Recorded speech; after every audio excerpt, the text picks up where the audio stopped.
অনেক সময় দেখা যায় বাচ্চাদের, বিশেষ করে বয়স্ক লোকেদের হয় অন্ডকোষ ফুলে গেছে, অন্ডকোষে জল জমে গেছে এবং যাকে বলে হাইড্রোসিল, জলার্বুদ, মানে অনেক সময় মনে হবে বাচ্চা, অনেক সময় মনে হবে যে তার অন্ডকোষ টিউমার হয়েছে, বড় টিউমার হয়ে গেছে, জলে ভর্তি, বড় বড় ছোট বলের মতন হয়ে গেছে, এরকম হয়ে গেছে।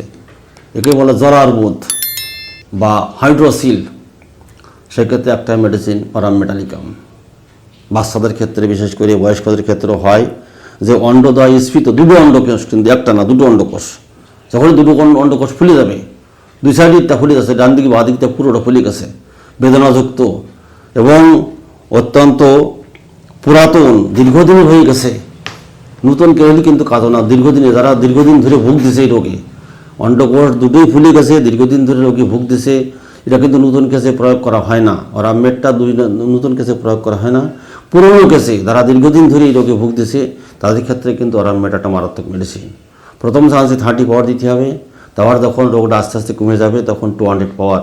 200 পাওয়ার কিন্তু বেশি ডোজ দেওয়া যাবে না, মাত্র 4টে ডোজ দিলে যথেষ্ট। আজকে দুটো, কালকে দুটো ডিভাইড করুন। এইবার যেহেতু অন্ডকোষ স্ফীত ফুলে গেছে, সেক্ষেত্রে এখানে আপনি দিতে পারেন ক্যালকেরিয়া ফ্লোর 12x, 4 করে ট্যাবলেট দিলেন 2 বার, সকালে বিকেলে। দেখবেন আস্তে আস্তে তার অন্ডকোষের জলটা কমে যাবে এবং পুরোটা আস্তে আস্তে কমে যাবে। কিন্তু মনে রাখবেন যে দুটো অন্ডকোষ ফলবে, কিন্তু একটা ফলবে না।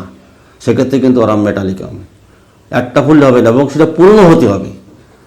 হয়তো কোনো 2 দিন আঘাত পেয়েছে, আজকে ফুলে গেছে, কাজ হবে না। দীর্ঘদিনই হতে হবে, অন্তত 2-4-6 বছর, 5 বছর এরকম হতে হবে। তাহলে সেক্ষেত্রে অরাম মেট একটা প্রধান মেডিসিন, মনে রাখতে হবে। এগুলো আমরা যখনই কোনো পেশেন্ট দেখবো তখনই তার সমস্ত তথ্য না জানি কিন্তু মেডিসিন প্রয়োগ করলে কোনো কাজ হবে না। আমরা কিন্তু সেটা করি না। আমরা রোগী এসে গেছে, অন্ডকোষ ফলেছে, দাও রোডোডেন্ড্রন দিয়ে দাও। অন্ডকোষ ফুলে গেছে, আর্নিকা দাও, আর্নিকা দিয়ে দাও। অন্ডকোষ ফুলে গেছে, দিয়ে দাও ক্লিমেটিস রেক্টা। কিন্তু না, তার টোটাল পুঙ্খানুপুঙ্খ লক্ষণ না জেনে কিন্তু তাকে মেডিসিন প্রয়োগ করা যাবে না। আগে জিজ্ঞেস করতে হবে কতদিন হয়েছে, কীভাবে হয়েছে, কখন বাড়ে, কখন কমে, তার সিমটমটা কী ধরনের, শক্ত না নরম, কখন শক্ত হয়, কখন নরম হয়, ডিটেলস জিজ্ঞেস করতে হবে। করার পর তাকে মেডিসিন প্রয়োগ করতে হবে। কিন্তু মনে রাখবেন, অরাম মেটের পেশেন্ট যখনই দেখবো সেক্ষেত্রে দেখতে হবে যে তার দীর্ঘদিনের সমস্যা যদি থাকে, সেক্ষেত্রে অরাম মেট একটা অভ্যর্থ ওষুধ, এটা মনে রাখবেন। অনেক সময় দেখা যায় যে সমস্ত মেয়েদের যখনই যৌবনে পদার্পণ করে তাদের মুখ দিয়ে ভীষণ দুর্গন্ধ বেরোয়, পচা গন্ধ বেরোয় মুখ দিয়ে, নাক দিয়ে। তারা মনে করে যে একটা বিকট গন্ধ বেরোয় তোমার মুখ দিয়ে। তার মা আসে বলে যে মেয়ে যখনই খেতে বসে তখন তার গাল দিয়ে, মুখ দিয়ে দুর্গন্ধ বেরোয়, যখনই কারো কাছে যায় তখন সে রুমাল দেয় যে তোর মুখ দিয়ে গন্ধ বেরোচ্ছে। এরকম কিন্তু হয়। যারা ইয়ং মেয়ে, মানে সবে নবযৌবনা, তাদের কিন্তু এই রোগটা বেশি হয়, মনে রাখবেন। বয়স্কদের কিন্তু না। যারা নবযৌবনা তাদের মুখ দিয়ে কিন্তু সবসময় দুর্গন্ধ বেরোতে থাকে। কিছু কিছু মেয়েদের, সবার যেতে হয় তা না। তাদের একটাই মাত্র মেডিসিন হচ্ছে অরাম মেট। যে নবযৌবনা মেয়েদের যখন মুখ দিয়ে, নাক দিয়ে দুর্গন্ধ বেরোচ্ছে, তার মুখে অত্যন্ত দুর্গন্ধ, গালের ধারে কেউ বসতে পারে না, শুতে পারে না, সেক্ষেত্রে একটাই মাত্র মেডিসিন অরাম মেট। 30 পাওয়ার দিনে 2 বার। যদি দেখা যাচ্ছে তার মেন্স হয়েছে কিন্তু মেন্সে প্রচণ্ড ব্যথা আছে এবং সঙ্গে দুর্গন্ধ আছে মুখে, সেক্ষেত্রে অরাম মেট 30 পাওয়ার দিনে 2 বার, সকালে বিকালে পরপর 3 দিন দেবেন। আর অশোকা মাদারটা দিয়ে যাবেন কন্টিনিউ, 10 ফোঁটা করে বয়স অনুপাতে বা 8 ফোঁটা করে 3 বার দেবেন 2 চামচ জলে। দেখবেন মেয়েটি আস্তে আস্তে আস্তে আস্তে সুস্থতার দিকে চলে যাচ্ছে, কোনো রকম কোনো ভুল নাই। সুতরাং আমরা যখন মেডিসিন প্রয়োগ করব তখন তার পুঙ্খানুপুঙ্খ লক্ষণ না জেনে কিন্তু প্রয়োগ করব না, এটা মনে রাখবেন। অনেক সময় রোগীতে এসে বলে তো আমার প্রস্রাব, অসাড়ে প্রস্রাব আসছে, অসাড়ে প্রস্রাব, বিকট দুর্গন্ধ, প্রচুর পরিমাণে প্রস্রাব এবং প্রস্রাবের সঙ্গে ইউরিক অ্যাসিড নির্গত হয়। প্রস্রাব যখন টেস্ট করে দেখা যায় প্রস্রাবের সঙ্গে ইউরিক অ্যাসিড বেরোচ্ছে এবং রোগীর জীর্ণশীর্ণ হয়ে গেছে। প্রস্রাবে এত দুর্গন্ধ, বিকট গন্ধ, ধারে কাছে কেউ শুতে পারে না। অনেক সময় দেখা যাচ্ছে বাথরুমে প্রস্রাব করে হলে সেখানকার যেতে পারে না, এত বিকট গন্ধ, সঙ্গে ইউরিক অ্যাসিড বেরোয়। প্রস্রাব টেস্ট করার পরে বলছে ইউরিক অ্যাসিড বেরোচ্ছে। একটা মাত্র মেডিসিন অ্যাসিড বেনজোইকাম, একটা মাত্র মেডিসিন অ্যাসিড বেনজোইকাম। যদি দেখা যাচ্ছে তার প্রস্রাব করতে করতে শরীর লিকলিক হয়ে গেছে, অস্থি চর্ম সার হয়ে গেছে, তার মানে কি প্রস্রাবের সঙ্গে ইউরিক অ্যাসিড বেরোচ্ছে, প্রস্রাবে দূষিত পদার্থ বেরিয়ে যাচ্ছে, অত্যন্ত দুর্গন্ধ, শরীর দুর্বল হয়ে গেছে, বারবার প্রস্রাব আসছে, অসাড়ে প্রস্রাব। সেক্ষেত্রে কিন্তু অ্যাসিড বেনজোয়িকের সঙ্গে সঙ্গে আপনি সেভাল মাদার দেবেন, সেভাল সিউলেটা মাদার। দেখবেন আস্তে আস্তে যদি দেখা যাচ্ছে প্রস্রাবের সঙ্গে তার গাঁটি গাঁটি ব্যথা থাকে, সেক্ষেত্রে আর্টিক ইউরিয়াস মাদার দিতে পারেন আপনি। আর্টিক ইউরিয়াস মাদার 5 ফোঁটা করে 3 বার দেবেন 2 চামচ জলে। আর অ্যাসিড বেনজোয়িক 30 পাওয়ার দিনে 2 বার সকালে বিকালে কন্টিনিউ দেবেন। দেখবেন আস্তে আস্তে আস্তে আস্তে রোগীটা সুস্থ হয়ে গেছে। সুতরাং হিসেব করে মেডিসিন প্রয়োগ করতে হবে। দেখা যাচ্ছে এই রোগীটার সাথে অ্যাসিড বেনজোয়িক তো দিলাম তাকে দিনে 2 বার সকালে বিকেলে, এর সঙ্গে যদি তার প্রচণ্ড হারে ব্যথা থাকে, ইউরিক অ্যাসিড নির্গত হতে থাকে, সেক্ষেত্রে আমরা আর্টিক ইউরিয়াস মাদার দিতে পারি।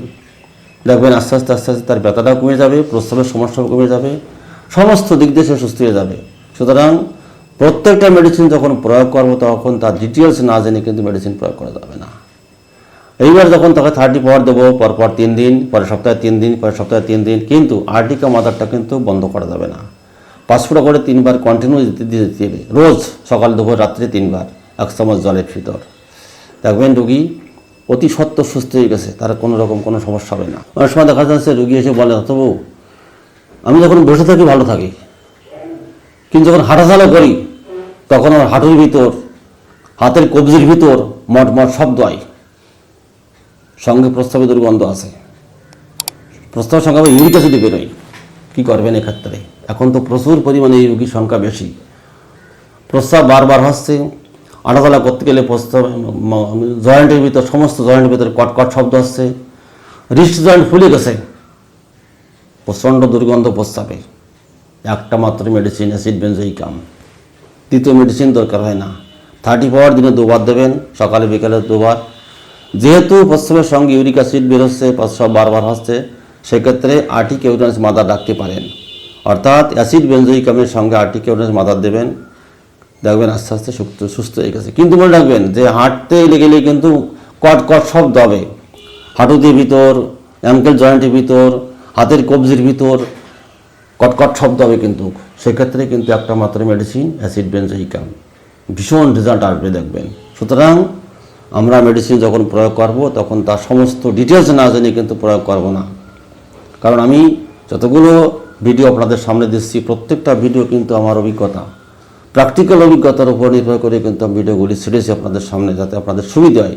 যারা নতুন ডাক্তার বা যারা হোমিওপ্যাথি পছন্দ করেন, তাদের উদ্দেশ্যে আমার বক্তব্য, আপনারা আমার ভিডিওর সঙ্গে বই মিলেবেন, বই মিলিয়ে দেখে আপনারা মেডিসিন প্রয়োগ করবেন। দেখবেন রেজাল্ট কাকে বলে, অভ্যর্থ কাজ পাবেন, কোনো রকম ভুল নাই। অনেক সময় সাথে বলে রুগীটি, মেয়ে ছেলেরা এসে বলে, তো চুলের গোড়া, মাঝখানটা বা চুলের আগা একদম জট হয়ে যাচ্ছে, ব্যবহার বুঝতে পারলাম না কিছু, এত চিরুনি দিচ্ছি কিন্তু জট হয়ে যাচ্ছে, জট ফাঁকায় যাচ্ছে। এই অনেক মেয়েরা এসে বলে যে আজকে মাথা শ্যাম্পু করে আসলাম, মাথা শ্যাম্পু করলে মাথা শুকিয়ে যাওয়ার পরে চিরুনি দিলাম, পরিষ্কার হয়ে গেল, রাত্রে শুয়ে আসি দেখা যায় পুরো মাথা জট হয়ে গেছে, পাকিয়ে গেছে, একদম চুল সব জড়িয়ে গেছে। এরকম কিন্তু অনেক মেয়েরা বলে। মাত্র 2টো মেডিসিন, বোরাক্স এবং ভিনকা মাইনর, বোরাক্স এবং ভিনকা মাইনর। যদি দেখা যাচ্ছে তার মাথায় খুকসি থাকে, অনেক সময় দেখা যাচ্ছে তার মধ্যে খুকসি থাকতে পারে, সেটা মাথা যদি খুকসি থাকে কিন্তু প্রচণ্ড চুলকায়, তাহলে সেক্ষেত্রে বোরাক্সের সঙ্গে দেবেন ক্যালিসাল বারোক্স। দেখবেন তার খুকসিটা একদম 1 সপ্তাহের ভিতর ধরিয়ে চলে যাচ্ছে, 1 সপ্তাহের ভিতর খুকসি ক্লিয়ার। আর বোরাক্স যদি দেন, যদি বোরাক্সের পেশেন্ট হয় বোরাক্স দেবেন, যদি ভিনকা মাইনরের পেশেন্ট হয় ভিনকা মাইনর দেবেন। ভিনকা মাইনর 30 পাওয়ার দিনে 2 বার, বোরাক্সও 30 পাওয়ার দিনে 2 বার, পর্যায়ক্রমে দেওয়ার দরকার নেই, ক্ষেত্রে বিশেষ দেবেন। যেটা বোরাক্সের ক্ষেত্রে সেখানে বোরাক্স, যেটা ভিনকা মাইনরের ক্ষেত্রে সেটা ভিনকা মাইনর দেবেন পর্যায়ক্রমে।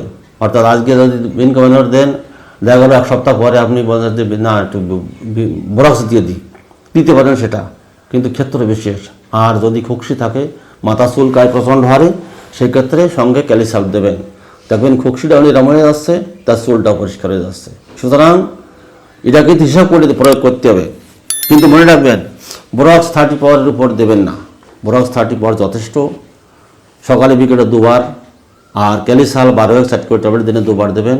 দেখবেন আস্তে আস্তে তার সমস্ত সমস্যাটা সমাধান হয়ে যাচ্ছে।